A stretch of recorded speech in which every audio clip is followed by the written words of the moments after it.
Bonjour à toutes et à tous à cette nouvelle vidéo. Je vous rappelle que si vous l'aimez, cette vidéo, vous pouvez liker et n'hésitez pas à mettre des commentaires. Vous savez bien, pour celles et ceux qui sont abonnés, mais en tout cas pour les nouveaux venus, que la chaîne vidéo s'appelle La piqûre de Socrate. Or, c'est ironique, hein, cette expression, la piqûre de Socrate, on verra pourquoi. Je ne pouvais pas ne pas présenter, pas seulement présenter, je ne pouvais pas ne pas parler de Socrate. Socrate, immense philosophe, j'ai pensé d'organiser un cycle de conférences vidéo sur Socrate. Ce cycle de conférences s'articule en 7 conférences et dont je vous donne le programme. La première concernera la vie de Socrate, la deuxième, le problème de la reconstruction de la pensée socratique et les différentes sources, la troisième, la découverte socratique de l'essence de l'homme comme psyché,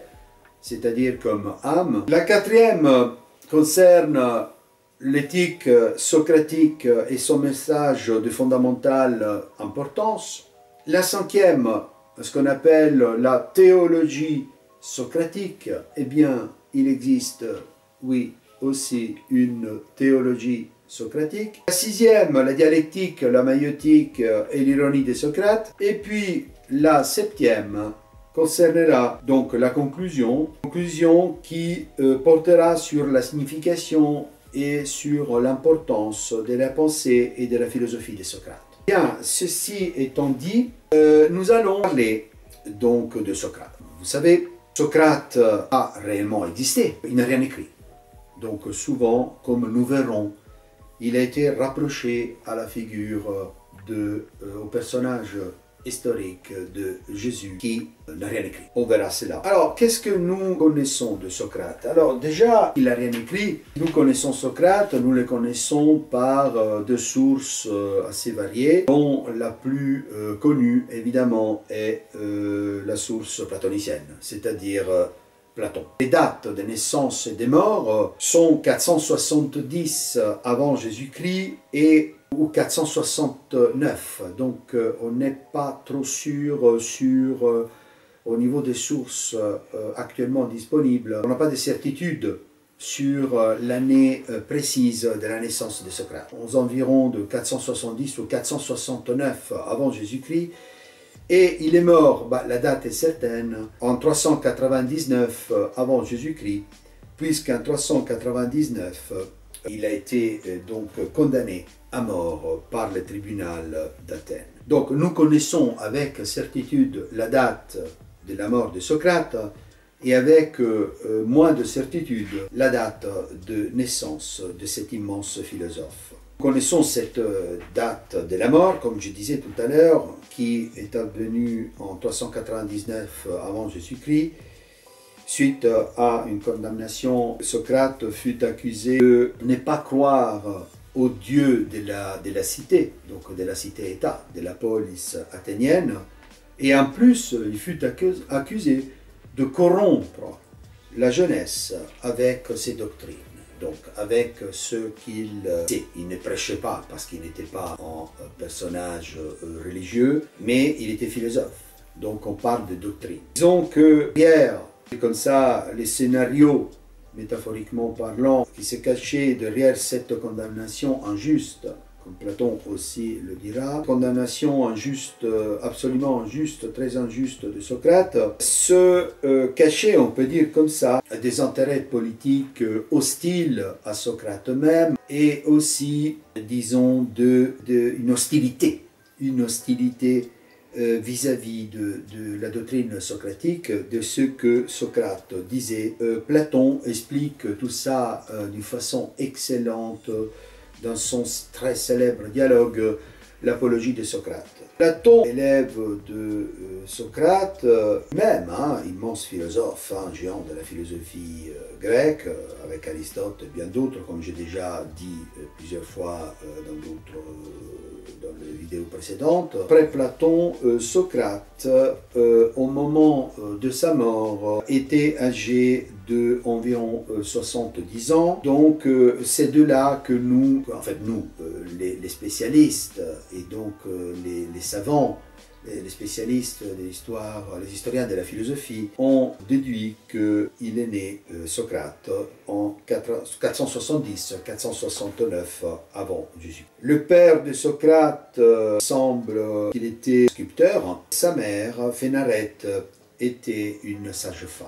Socrate ensuite se maria avec Xanthippe, donc elle avait une renommée d'être une femme absolument insupportable et intraitable, mais on n'a pas de preuves. Donc il paraît que oui, ce mariage, cette femme existait, mais nous n'avons pas de preuves certaines qu'elle fût insupportable ou intraitable. En tout cas, c'est ce qu'on dit.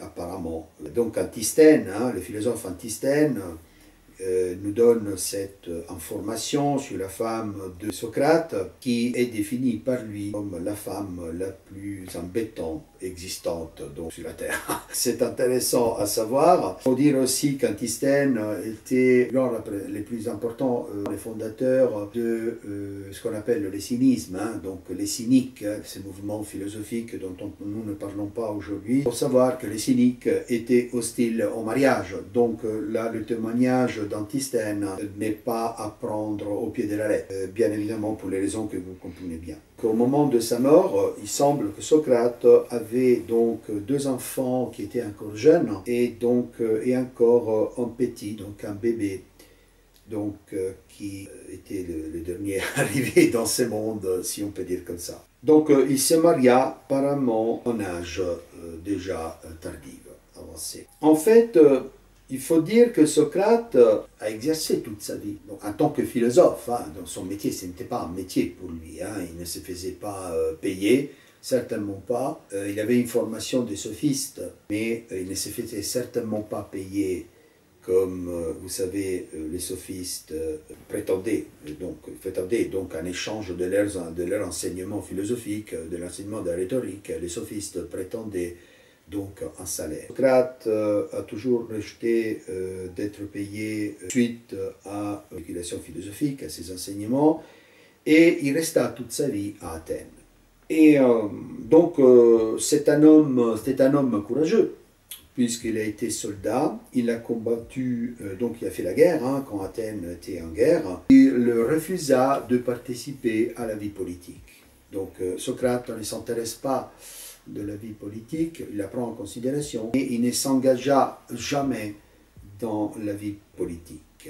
D'ailleurs, probablement une des raisons pour lesquelles il a été condamné est que ouvertement et critiqué donc évidemment négativement les méthodes d'administration de choses publiques et donc comment par exemple Athènes était administrée par les politiques de son époque. Il semble qu'il était très fort, très vigoureux. Il était capable de résister soit en temps de paix, soit en temps de guerre, aux niveaux les plus durs, aux situations physiques les plus éprouvantes. Et donc il était capable, il semble aussi, de marcher pieds nus longtemps, aussi de se protéger d'un manteau du froid les plus intenses. Il a eu un corps, un physique extrêmement fort, puissant et résistant. Platon nous raconte aussi que dans sa vie, il a eu des moments d'extrême concentration, d'une méditation très très profonde. C'est-à-dire qu'il était capable de rester longtemps dans la méditation, une méditation qui paraît, selon Platon, à frôler même l'extase. C'est-à-dire l'extase est un concept, vous savez, extasis, ça veut dire se tenir hors de soi, donc l'extase concerne le mysticisme. Donc il aurait eu aussi des moments d'extase dans le mysticisme très fort, très remarquable, donc des moments de concentration extrêmement profonds. Par contre, nonobstant, on dit que ce corps très résistant, etc., mais heureusement la nature ne l'avait pas doté d'une beauté corporelle. C'est-à-dire que si vous regardez les sculptures, les représentations de Socrate, que les Grecs nous ont laissées, il n'était pas beau. Socrate, il n'était pas beau, Il était vraiment pas beau, mais il dégageait en même temps un charme absolument exceptionnel, nonobstant la laideur de son corps. Ce qui attirait les jeunes, ce qui attirait les personnes de plus en plus nombreuses qui désiraient parler avec lui philosophie, c'était donc sa personnalité. Une personnalité très forte. Donc disons qu'il exerçait une force irrésistible, très forte sur les personnes autour de lui, mais en même temps, donc disons, une force en deux mots, une force d'attraction et de répulsion en même temps. Il disait donc avoir en lui, sentir à l'intérieur de lui-même ce que les Grecs appellent le daimon, et puis, ou le daimonion pour être plus précis, c'est-à-dire une voix divine qui l'inspirait et qui lui disait, lui dictait ce qu'il devait dire et comment se comporter. On peut dire que dans la vie de Socrate, on peut distinguer deux moments.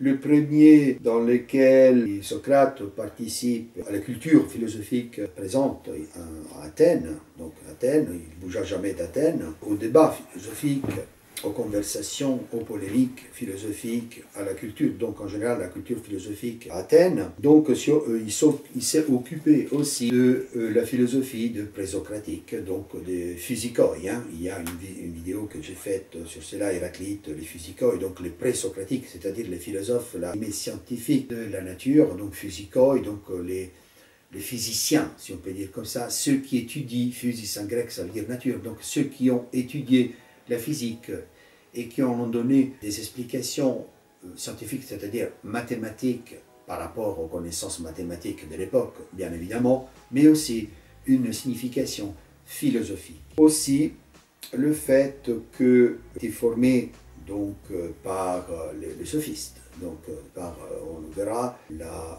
formation socratique, la formation de Socrate. Le berceau est le berceau sophiste ou sophistique, mais pas dans les sens négatifs avec lesquels Platon le dit. Donc on le considère les sophistes comme un charlatan. Socrate n'était certainement pas un charlatan, mais on verra au cours de séries de vidéos cette problématique de la sophistique.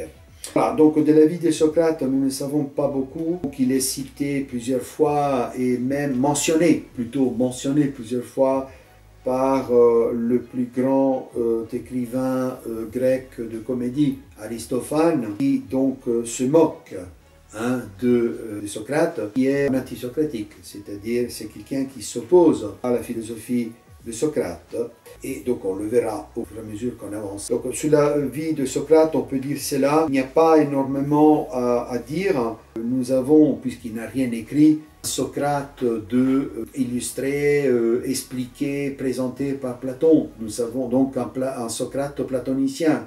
Nous avons un Socrate dû aux sources de Xénophon, qui parle sur le profil historique de Socrate. Nous avons un Socrate d'Aristophane, appartenant à ce que Aristophane nous dit, donc il n'y a que des critiques. On peut dire que c'est un personnage qui fascine encore de nos jours énormément pour son immense intelligence, sa capacité dialectique, c'est-à-dire, vous savez, Socrate, dans les dialogues de Platon, dialogue constamment avec ses interlocuteurs sur un sujet philosophique. Savoir que tout n'est pas négatif chez Aristophane, qui en principe critique et se moque même de Socrate, parce que, en fait, finalement, l'historiographie philosophique, les historiens de la philosophie ont trouvé que des informations intéressantes sur Socrate, malgré la critique parfois acérée d'Aristophane.